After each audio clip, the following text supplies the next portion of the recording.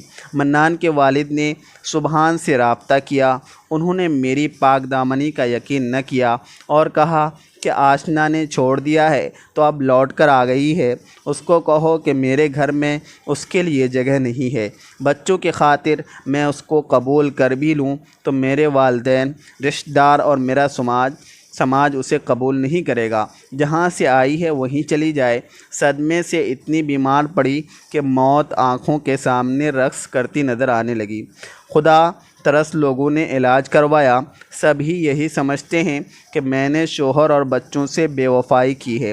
سبحان نے یہ گھر میرے نام کر دیا تھا، آج بھی اسی گھر میں رہتی ہوں، اس امید کے ساتھ کہ کبھی سبحان معاف کر دیں اور لوٹ آئیں۔ محلے والوں کے کپڑے سے گزارا کرتی ہوں، عورت کی بھی کیا زندگی ہے۔ ناظرین، اگر آپ کو یہ ویڈیو اچھی لگی ہو تو ویڈیو کو لائک کر دیں، اور اگر آپ میرے چینل پر نئے ہیں تو چینل کو لازمی سبسکرائب کر دیں۔ ملتے ہیں نیکسٹ ویڈیو میں۔ اللہ آپ کو اپنے حفظ و امان میں رکھے۔